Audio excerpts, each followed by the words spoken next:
Assalamualaikum warahmatullahi wabarakatuh.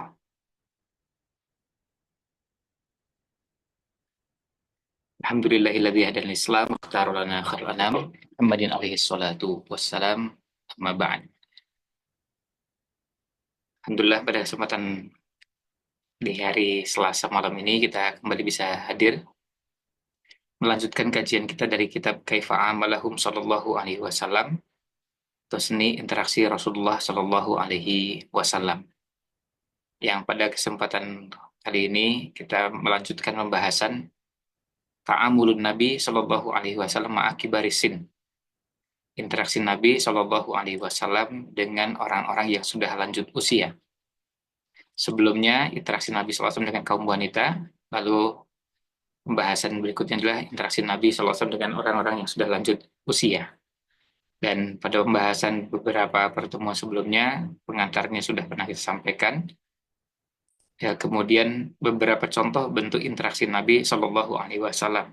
Misalnya, yang paling awal sekali adalah Nabi SAW memperlakukan orang tua yang baik sebagai orang yang paling baik.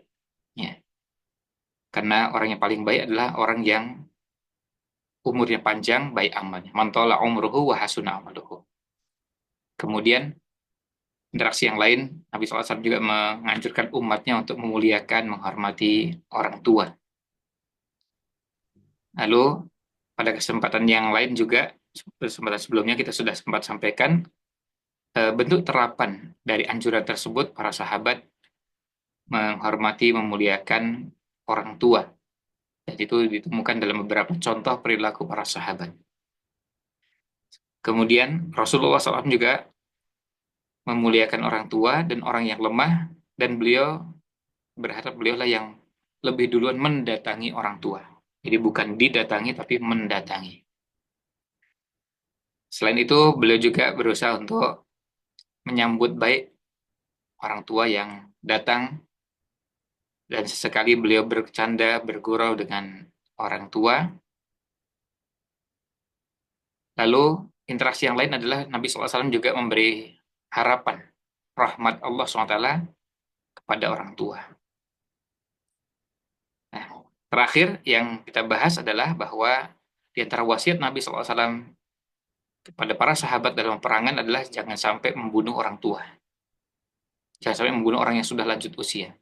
Kecuali orang tua tersebut orang yang memang ikut berperang, ikut berkontribusi dalam peperangan, ikut mengangkat senjata, ikut menyiapkan amunisi, dan bentuk-bentuk bantuan untuk peperangan. Nah, itu baru diperlakukan berbeda. Nah, selanjutnya, pada pertemuan kali ini kita lihat bentuk interaksi Nabi Shallallahu Alaihi Wasallam yang lain. Bentuk interaksi Rasul Shallallahu Alaihi Wasallam yang lain. Kita lihat di sini bentuk interaksinya. Wa kana Shallallahu Alaihi Wasallam yuqaddimuhum fi umurin katsirah. Bahwa Rasulullah Shallallahu Alaihi Wasallam mendahulukan orang tua dalam banyak urusan. Artinya memprioritaskan mereka dalam banyak hal. Di antaranya adalah apa? Di antaranya adalah pada saat berbicara. Artinya memberikan prioritas kepada orang tua untuk berbicara duluan. Dan ini kisahnya seperti yang disampaikan oleh dalam hadis yang dalam hadis yang sahih, kisah tentang orang yang membunuh di Khaybar. Lalu kemudian ada dua orang, ya ada seorang yang dibunuh ya, di Khaybar. Lalu kemudian ada dua orang yang datang dari kaum tersebut untuk berbicara kepada Rasulullah SAW. Maka Abdurrahman bin Sahal dan Muhayyisah bin Huwayyisah, yang kedua-duanya adalah anak dari Ibnu Mas'ud, ya, anak dari Mas'ud, datang menemui Nabi SAW, dan kemudian Abdurrahman berbicara. Ketika Abdurrahman berbicara,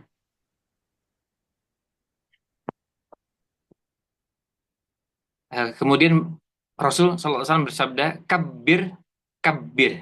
Ya. Kabir, kabir maksudnya adalah dahulukan yang lebih tua. Dahulukan yang lebih tua. Nah, kalimat ini menunjukkan bahwa orang tua lebih duluan, lebih dipersilahkan duluan, dipersilahkan lebih awal untuk bicara ketimbang yang lain. Ya, kabir, kabir. Jadi, dalam hadis ini, dua orang sahabat yaitu Abdullah bin Sahal bin Zaid dan Muhayyisah bin Mas'ud berangkat ya keluar. Kemudian ketika mereka tiba di Khaybar, mereka berpisah dan Muhayyisah mendapati Abdullah bin Sahal gugur. Beliau menguburkan temannya itu lalu menemui Rasulullah SAW dan di samping Muhayyisah ada Huwayyisah ibnu Mas'ud dan Abdurrahman bin Sahal. Nah, sementara Abdurrahman ini usianya masih muda. Ada yang lebih tua. Ketika Abdurrahman bicara, Nabi SAW memberikan isyarat supaya yang dipersilahkan bicara duluan adalah yang lebih tua.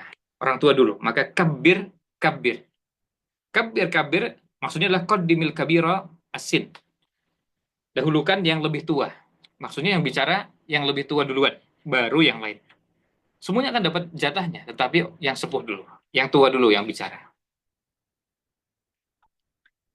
Ini yang pertama.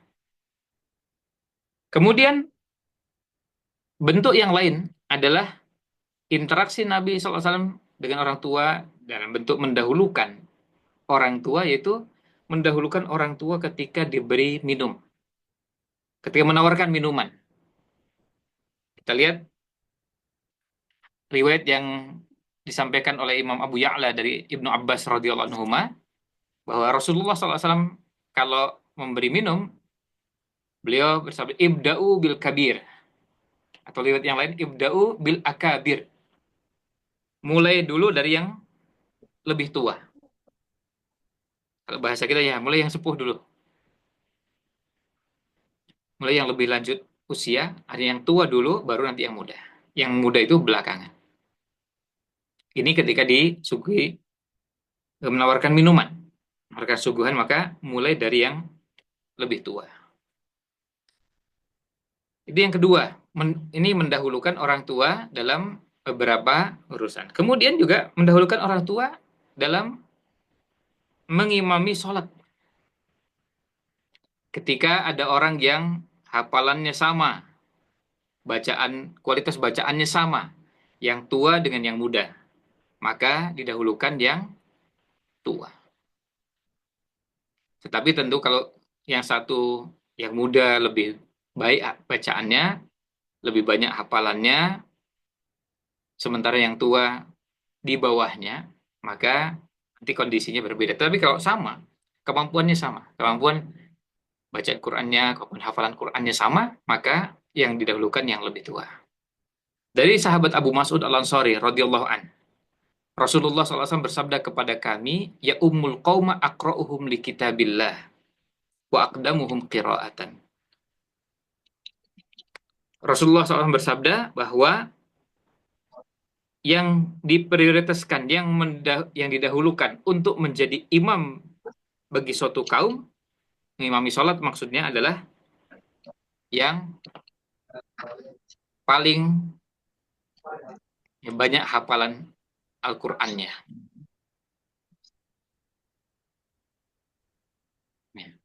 Yang paling banyak hafalan Al-Qur'annya. Dan yang paling baik bacaan Qur'annya. Fa in kanat qira'atuhum sawa'a, jika bacaan mereka sama, nah ini, kalau bacaannya sama, lihat hafalannya sama, misalnya hafalannya sama-sama juz amma, juz 30, kualitas bacaannya sama, maka fal ya'ummahum aqdamuhum hijratan. Maka yang mengimami adalah yang paling duluan hijrah. Ini di zaman Rasul SAW ya akan kelihatan mana yang duluan hijrah. Fa in kanu fil hijrati sawa'a falyummahum akbaruhum sinna.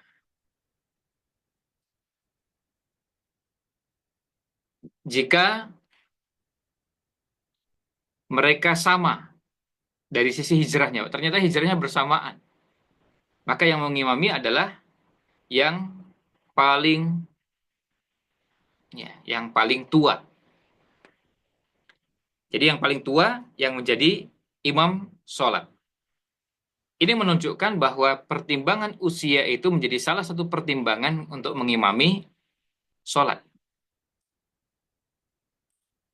Oleh karena itu, diposisikan ketika semuanya sama. Bacaan Qur'annya sama, hafal Qur'annya sama, baru nanti posisinya adalah yang lebih tua. Tapi yang pertama urutannya bukan langsung ke usia, tetapi dilihat yang paling baik bacaan dan hafalannya paling banyak. Falya ummahum, ini akro'uhum li kitabillah, ada yang menafsirkan yang paling banyak hafalannya, ada yang juga menafsirkan yang paling baik bacaannya. Tetapi yang jelas, hafalan dan bacaan itu prioritas utama sebelum usia. Tapi kalau sama antara yang muda dan yang tua, maka yang tua didahulukan. Kemudian juga yang berikutnya, orang tua diberikan prioritas dalam hal apa? Dalam hal diberi salam. Diberi ucapan salam, yaitu assalamualaikum. Dasarnya adalah hadis Abu Hurairah radhiyallahu an dari Nabi Shallallahu alaihi wasallam. Beliau bersabda, yusallimus shaghiru 'alal kabir. As-shaghir artinya yang muda memberi salam kepada yang lebih tua. Jadi orang yang muda itu yang memberi salam kepada yang lebih tua. Wal maru 'alal qa'idi, orang yang berjalan memberi salam kepada yang duduk. Wal qalilu 'alal katsir, yang sedikit memberi salam kepada yang banyak. Misalnya ini yang berjalan 2 orang, di sana ada 5 orang, maka yang 2 orang ini memberi salam kepada yang 5 orang ketika berpapasan, sama-sama jalan. Nah, di sini yang jadi inti bahasannya adalah yusallimus shaghiru 'alal kabir. Yang muda memberi salam kepada yang tua. Ini menunjukkan bahwa orang tua itu diprioritaskan dalam banyak hal. Berikutnya, wa taqdimuhu fil i'ta, diprioritaskan, didahulukan dalam pemberian.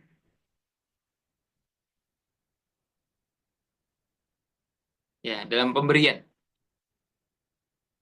Nah, maksudnya apa-apa dalam pemberian, bisa pemberian barang, bisa jadi pemberiannya dalam contoh hadis ini adalah pada kasusnya tentang siwak. Siwak itu alat yang digunakan untuk membersihkan gigi. Ya. Kalau kita ada sikat gigi, berikut pasta giginya.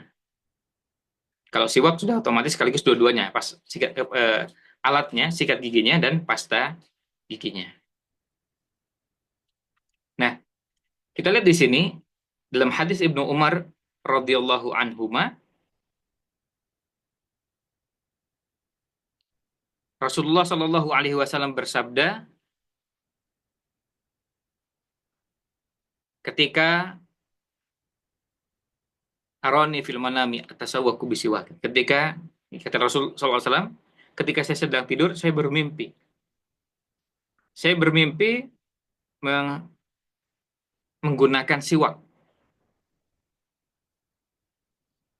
Kemudian ada 2 orang, jadi ketika beliau bersiwak, ada 2 orang menarik, yang menarik kain bajuku, lalu kemudian ini yang ada 2 orang yang 2 orang ini yang satu lebih tua dari yang lain.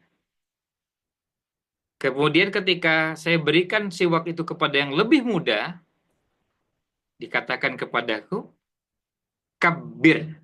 Di sini lihat kalimatnya, kabir. Kabir itu artinya berikan kepada yang lebih tua, yang kabir. Kabir sin maksudnya. Berikan kepada yang lebih tua. Akhirnya apa? Maka saya berikan siwak tersebut kepada yang lebih tua. Ya, saya berikan kepada yang lebih tua. Nah, Imam Ibnu Battal menjelaskan dalam hadis ini mengenai pentingnya mendahulukan yang lebih tua ketika akan memberikan siwak. Dan ini berlaku, kata beliau, bukan cuma siwak. Ketika menawarkan makanan, minuman, kesempatan berbicara, menawarkan tempat duduk, dan urusan-urusan yang lain. Jadi kalau pada saat kita ketemu ada yang tua dan muda, kemudian ada tempat duduk, kita persilahkan yang tua dulu. Ada makan, ya. Pas kebetulan makanannya prasmanan, mana yang duluan? Yang duluan yang tua dulu.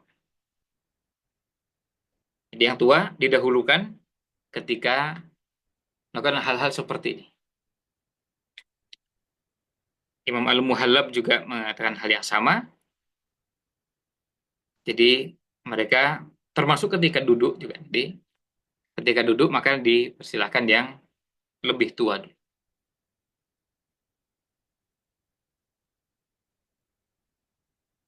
Nah, kecuali kalau setara. Nah, kalau setara, kalau sama, maka yang di kanan dulu dipersilahkan baru yang sebelah kiri. Tapi kalau berbeda usianya, maka yang lebih tua. Misalnya kita masuk ruangan, Iya, berarti kemudian nanti mau kita sama-sama mau makan. Ada jamuan makan. Maka didahulukan yang lebih tua.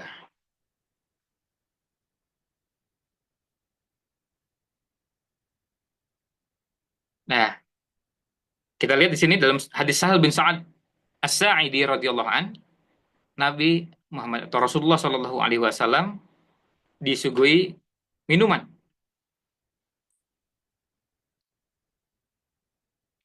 Nah, disuguhi minuman,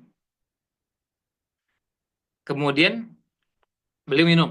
Setelah beliau minum, di sebelah kanannya, ya sebelah kanannya itu yang muda, sebelah kirinya orang tua. Nah, kemudian beliau lihat karena memang tuntunannya itu yang kanan dulu baru yang kiri. Akhirnya Nabi SAW minta izin. Apa Anda izinkan saya untuk berikan kepada mereka, maksudnya yang lebih tua? Ternyata yang muda ini mengatakan bahwa tidak, ya, demi Allah ya Rasulullah. Artinya anak muda ini ingin dan berharap mendapatkan jatah sisa minuman Rasulullah SAW itu yang pertama kali sebelum orang tua. Nah, baru kemudian akhirnya ya baru diberikan ke yang lain. Nah, di situ kita lihat Rasul Shallallahu Alaihi Wasallam mempersilahkan, ya, menerapkan ini ketika ketika forumnya itu tidak berbeda ketika orang berdiri semua kemudian tidak secara beraturan sebelah kanan kiri depan belakang karena di tempat terbuka, maka didahulukan yang tua. Tetapi kalau dalam posisi sekarang misalnya sedang duduk sebelah kanan, sebelah kiri, ya sudah tertata duduknya, maka yang diprioritaskan yang kanan dulu baru yang kiri.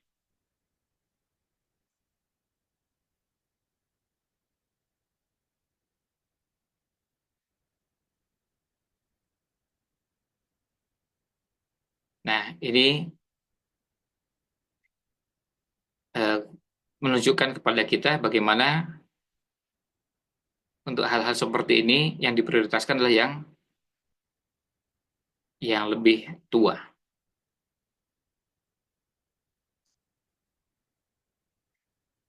Selanjutnya, interaksi Rasul Shallallahu Alaihi Wasallam yang lain adalah, jadi itu yang berkaitan dengan beberapa prioritas orang tua dalam beberapa hal. Interaksi Rasul Shallallahu Alaihi Wasallam yang lain adalah wakana yukhafifu anhum fi katsiri minal ahkami syar'iyyah. Rasulullah Shallallahu Alaihi Wasallam memberikan keringanan kepada orang tua dalam beberapa hukum syar'i.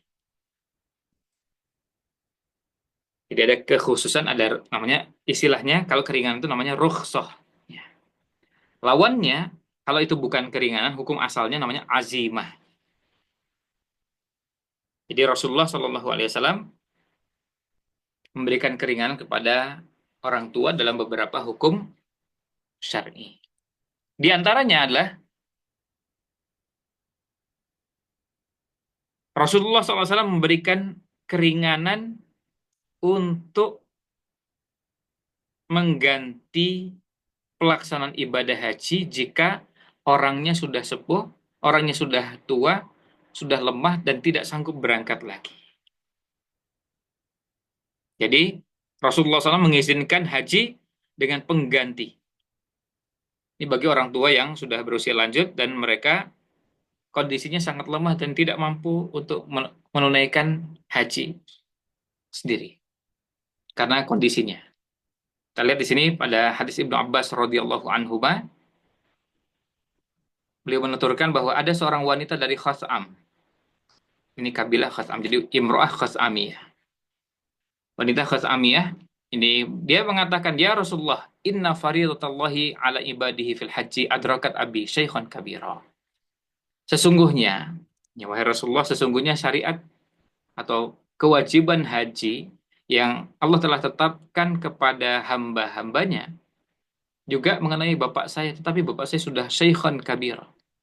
Orang yang sudah sepuh, sudah lanjut usia, layas butuh ala rahilati. Tidak sanggup untuk bisa bertahan di atas tunggangan. Afa ahujju anhu?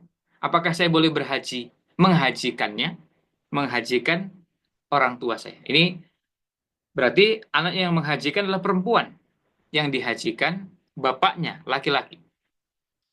Ketika ditanya seperti itu, jawaban Rasul SAW, "Na'am." Iya. Jadi artinya termasuk keringanan, termasuk rukhsah dalam hukum syariat ini adalah ketika ada orang tua yang sudah tidak sanggup lagi melanjutkan perjalanan untuk melakukan ibadah haji.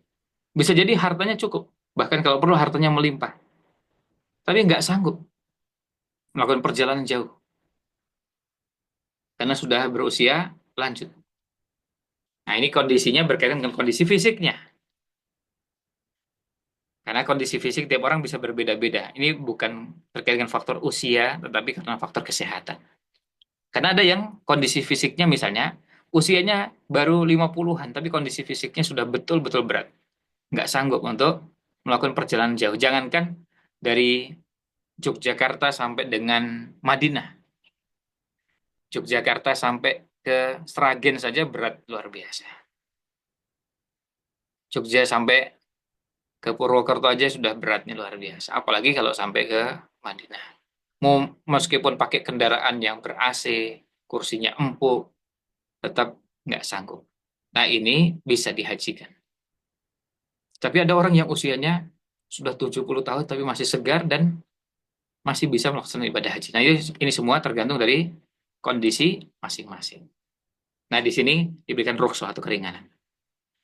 Keringanan yang lain adalah keringanan ketika seorang yang sudah lanjut usia dan kondisinya lemah tidak sanggup berpuasa. Maka digantikan dengan yang kita biasa istilahkan dengan fidyah. Memberi makan. Jadi, kalau memang kondisinya berat, kondisinya sudah berusia lanjut, tidak sanggup melaksanakan ibadah puasa, maka mereka diberikan keringanan dengan cara dibebaskan kewajiban puasanya, diganti dengan memberi makan. Kita bisa lihat ini hadis Khawlah binti Sa'labah radhiyallahu anha.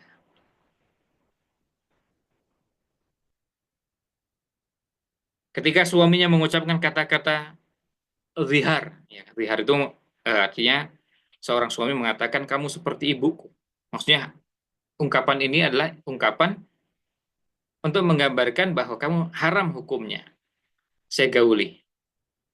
Haram hukumnya bercampur antara dirinya dengan sang istri. Maka Rasulullah Shallallahu Alaihi Wasallam memerintahkan untuk membebaskan budak. Murihi falyu'tik raqabah. Jadi ini suaminya Aus bin As-Samit. Lalu perintahkan kepada suaminya untuk membebaskan seorang budak.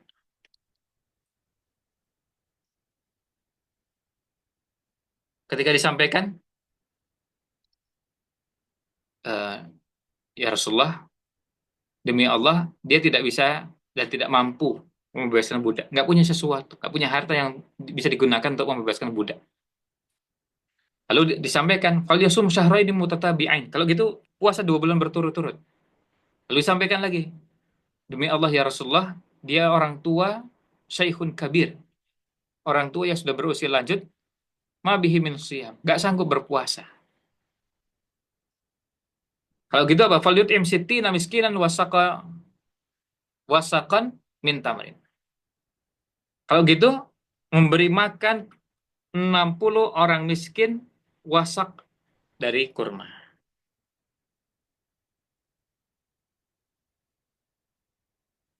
Begitu diperintahkan itu, disampaikan lagi. Saya katakan, demi Allah ya Rasulullah, dia juga nggak mampu.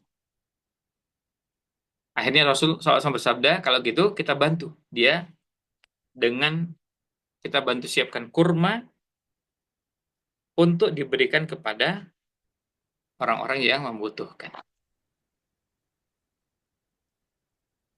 Lalu dia mengatakan, saya katakan, ya Rasulullah, saya akan membantunya untuk menyiapkan kurma tersebut. Rasulullah SAW lalu kemudian memberikan apresiasi dan menyatakan, qad asobti wa ahsanti. Anti ini sudah melakukan perbuatan yang benar, anti telah melakukan perbuatan yang baik. Pergilah, bersedekahlah, dan berilah wasiat pada yang wasiat yang baik kepada sepupumu. Maka saya lakukan. Maksudnya ini apa kepada tadi.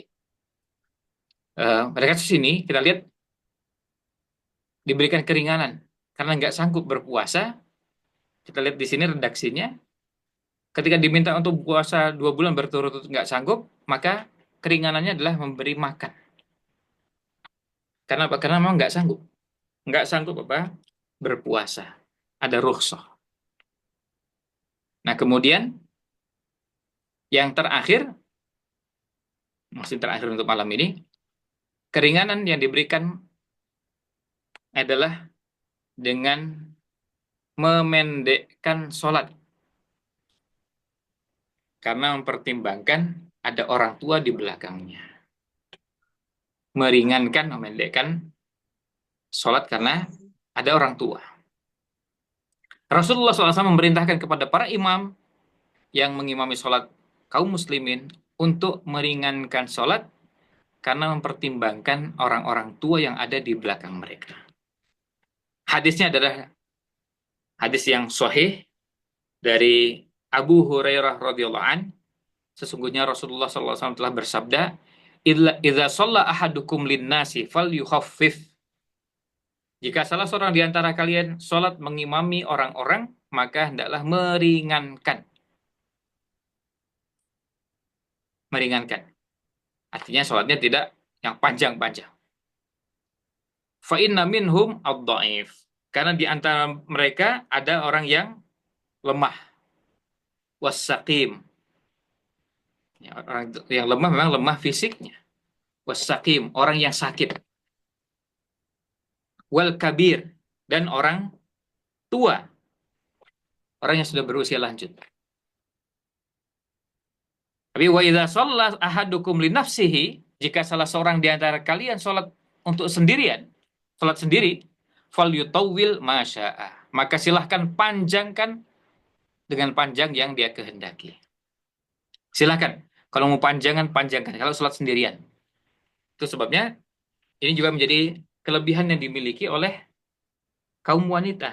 Karena tidak wajib ke masjid. Maka kalau sholat di rumah bisa panjang dengan leluasa.